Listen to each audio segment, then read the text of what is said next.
Welcome, Professor Kather, and feel free to start whenever you're ready. Yeah, thank you.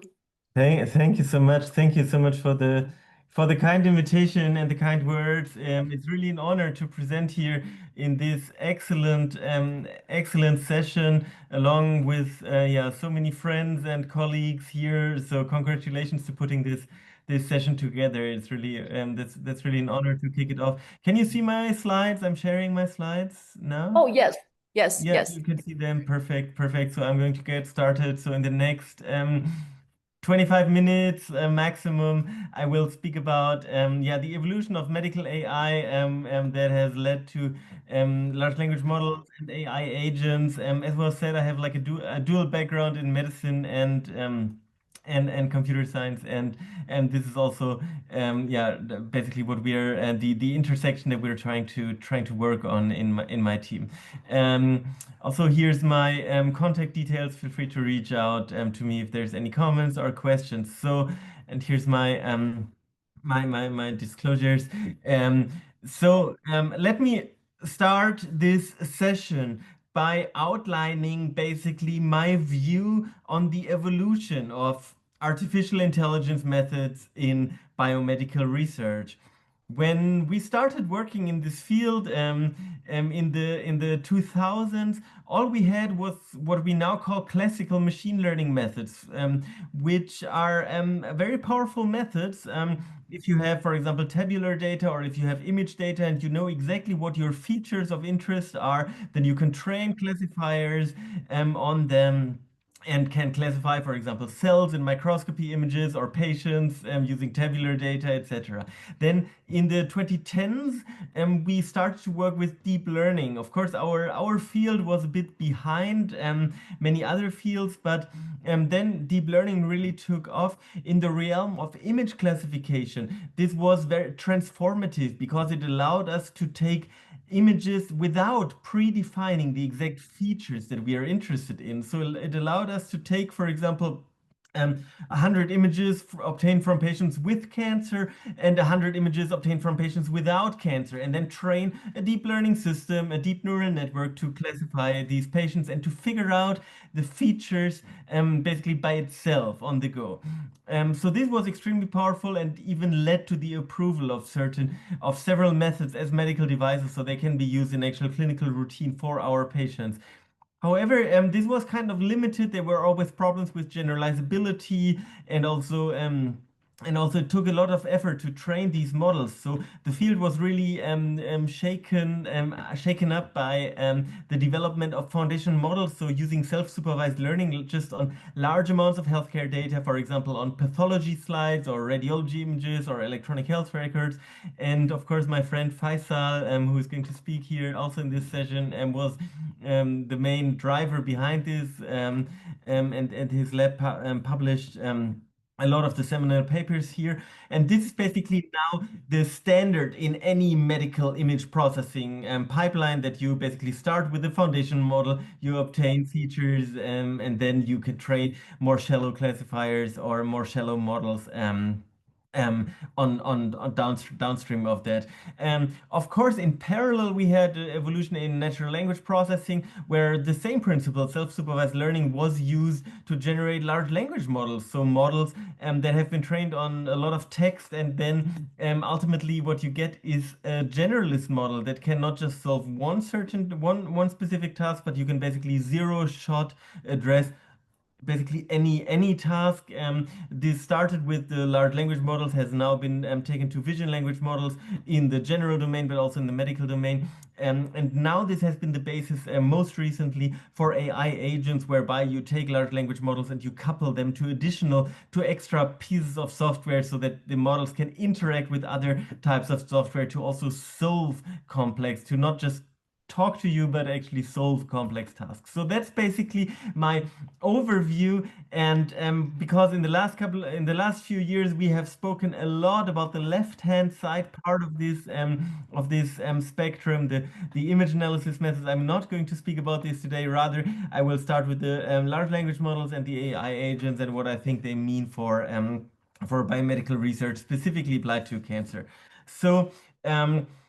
The large language models, of course, everybody is using them. They are super, they have tons of applications in research, patient care, education. Even if the technical development would stop today, right, we could still unlock so much value in healthcare and biomedical research just by using these tools for all these downstream applications. What I think is a super important principle that holds across all the applications of large language models is that we should not assume that we should not use them as knowledge databases. We should not assume that they encode very detailed knowledge in a perfect way, because they don't, and they can hallucinate, especially in scientific or medical questions, but rather use them for their reasoning skills. So in the last couple of days, there has been quite a discussion triggered by these recent preprints by Apple researchers stating that large language models cannot really reason,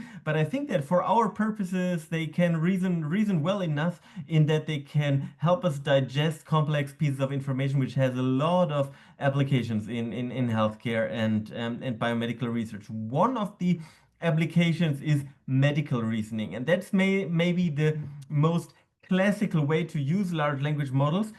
Basically, you have a medical case. Imagine you have like a one-page description of a patient with certain symptoms and certain findings, and your objective is to make a diagnosis in the end, right? So this is something that you need in the pre-LLM era. You needed really highly trained human experts for this, but now large language models can solve these types of problems on a superhuman level. I mean, I'm a medical doctor, and it's a bit painful to say this, but the evidence is clear, and it's telling us that LLMs are better than humans at solving these types of tasks. This is just one study here that I find remarkable, where they took uh, the so-called Clinical Pathological Conference of the Boston City Hospital. So that's basically a large benchmark data set of difficult medical cases where human clinicians, human medical doctors only get like 30% right, and the more recent reasoning models, even O1 preview from late 2024, which is now outdated, gets close to 80% right, right? So if you have a medical case where you have all the information embedded and your objective is just to make a diagnosis, then in these cases, large language models outperform human doctors. Of course, this is what we call yeah, basically zero shot application, right? You provide the information in the context, and then just ask for you provide the case in the prompt, and you just ask for the diagnosis. That's a zero shot, and this is often giving you quite good results. But of course, there are caveats, there are barriers here. For example, that the large language models are outdated and might not be aware of the very latest clinical trials. So of course, one better way, a very simple way to basically improve the performance on these tasks, is to mimic what we medical oncologists, we human oncologists do. And we look at the guidelines issued by our professional societies, which are just long PDF documents. And so just providing a PDF document together with your question to a large language model gives you vastly better results, as Dyke Ferber, a postdoc from my team, has recently shown in this study. There's many other types of downstream applications of large language models that are very intriguing for the biomedical research community, although they're actually super boring and super simple. For example, named entity recognition from documents. I mean, this is a very old problem. You in medicine, we have unstructured data. We're working with unstructured, basically anything that we human doctors document in, we human doctors write down in clinical routine is just unstructured text. And if you want to extract like structured information from this, for example, for research purposes or for administrative purposes, this used to be like a manual task, because it's impossible to just do this with regular expressions or other approaches. Well, now large language models can almost perfectly solve this. They can use unstructured text as an input and can extract structured items that you're interested in for downstream applications. And this is a very simple, and my team has built pipelines based on open source models. for this, which you can reuse freely.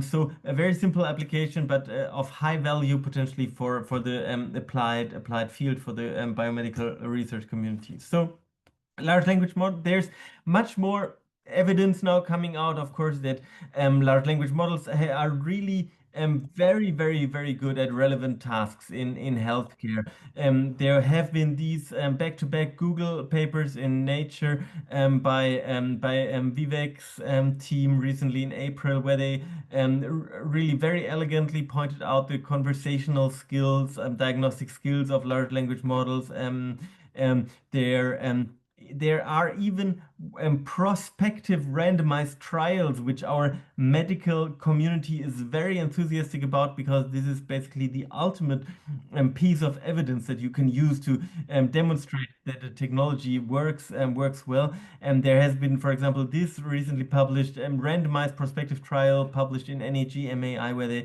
use the large language model-based chatbot to treat depression.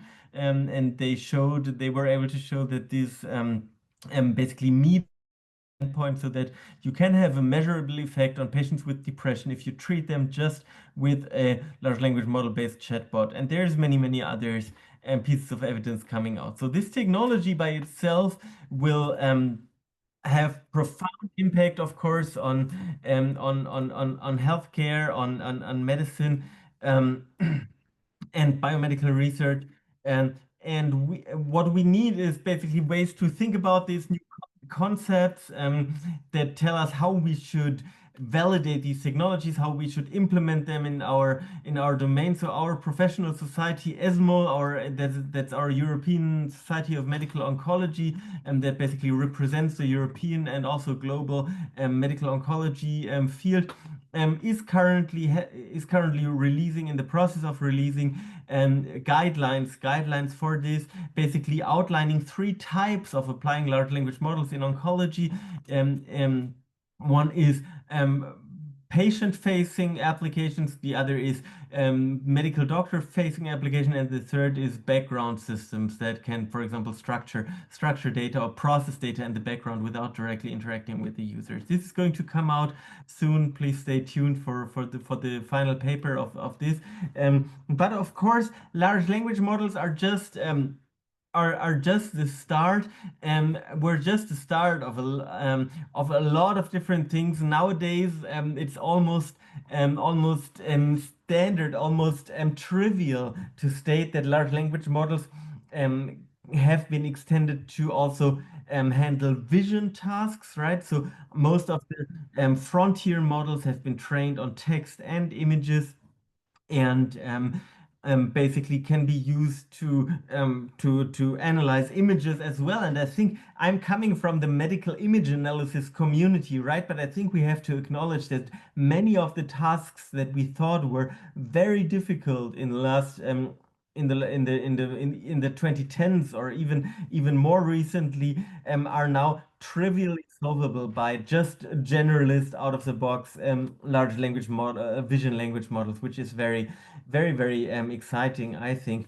So just a general, of course, just a general ChatGPT, for example, 4.0 is very good actually at interpreting easy medical image analysis tasks. Of course, you can improve the performance if you train a specific model just based on large amounts of medical image data, like Faisal's team has last year published in this article in Nature, where they published PathChat as the first pathology-specific vision language model that was broadly evaluated and reached, of course, outperformed the generalist model.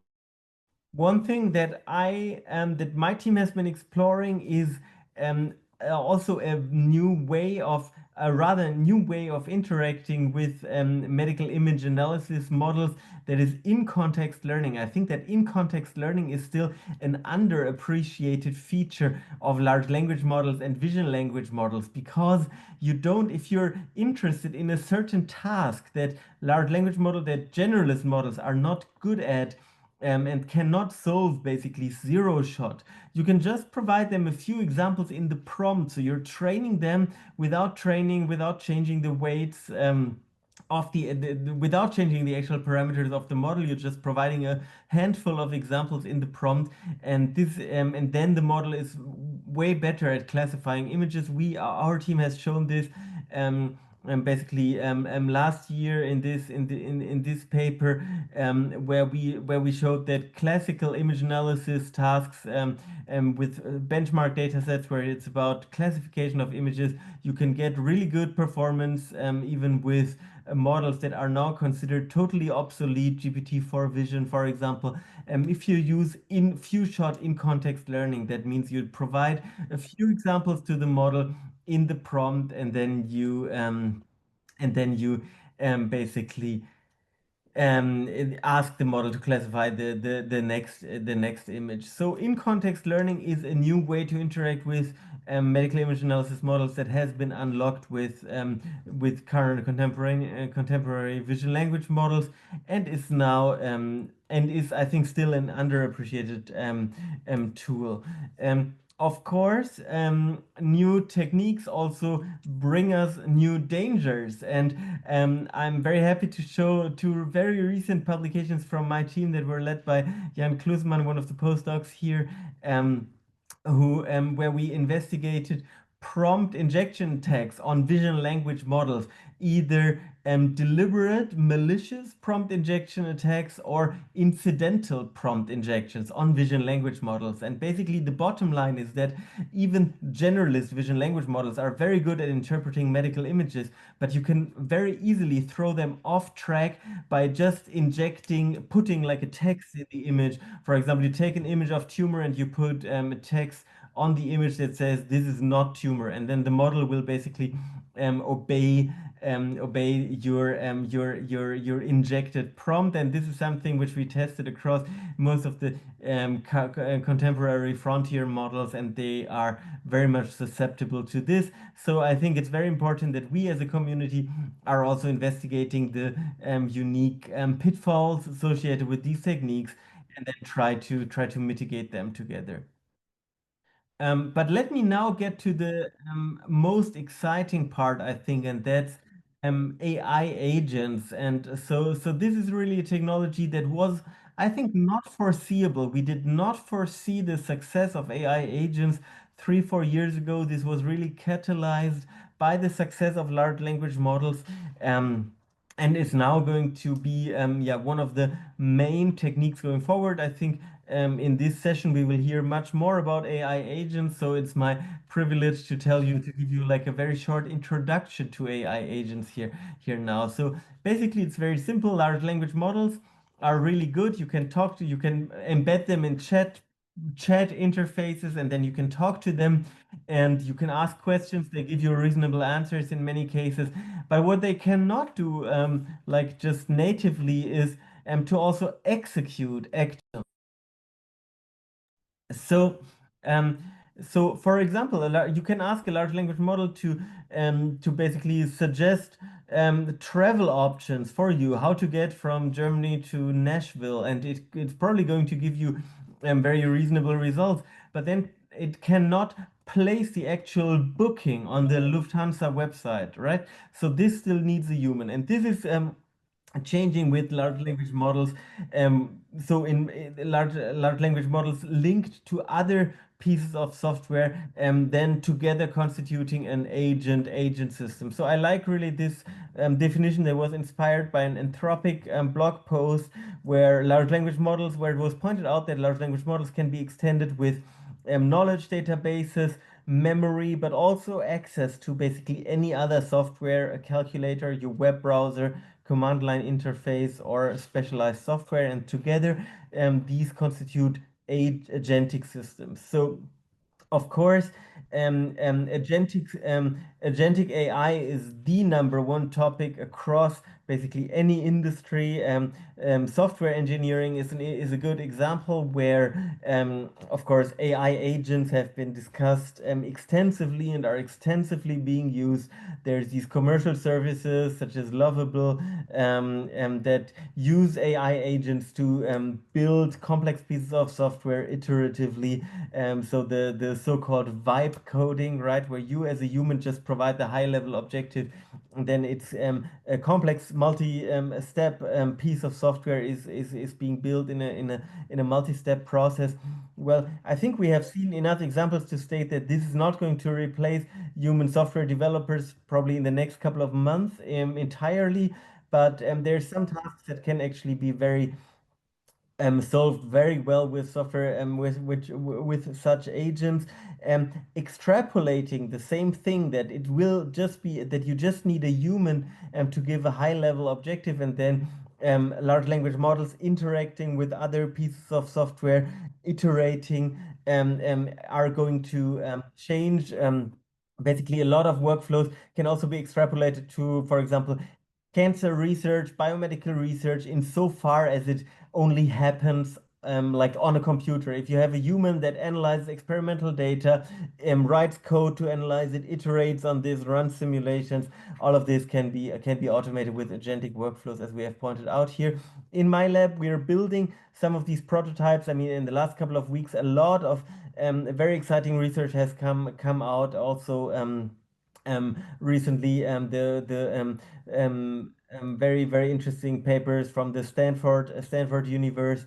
In our lab, this is one of our recent papers that Georg Wölflein, one of our postdocs, has worked on, where we have built a biomedical research agent that can also build its own tool. So often you face the problem, if you want to automate biomedical research workflows, that the tools are not readily available as agent compatible tools, but they are basically just messy codes in some random GitHub repository. So here we build an agent that can basically take existing GitHub repositories and make them into executable tools for agentic workflows for biomedicine. I think this basically shows that you can have agents that are building their own tools, which I find absolutely fascinating. But also, not just in research, but also in healthcare, these agentic systems could further boost the performance of large language models. There is one very nice example I find, and that's humanity's last exam. So the benchmark that was recently released by Scale AI and others, where they put together very difficult questions that current large language models are unable to answer correctly. And many of them, several of them, were actually medical cases. This, for example, is an example from the public test data set of humanity's last exam, which is a case description of a patient with breast cancer. So a medical case that the regular frontier models do a very poor job in solving. Well, I found this statistic very interesting. That's also now totally obsolete, but showed that OpenAI's deep research, one of the first like popular research agents, was able to do a much better job on these types of questions than just zero shot LLMs.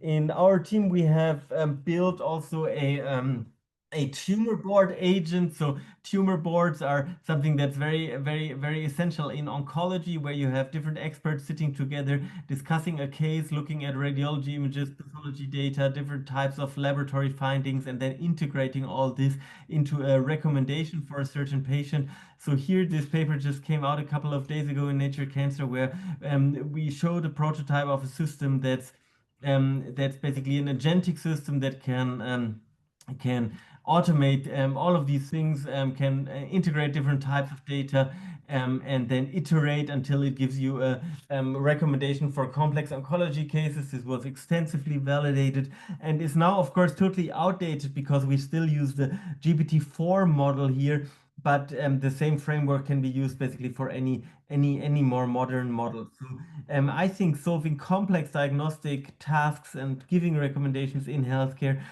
we're going to see actually the main breakthroughs by such agentic systems, where you take large language models and you let them interact with other pieces of software.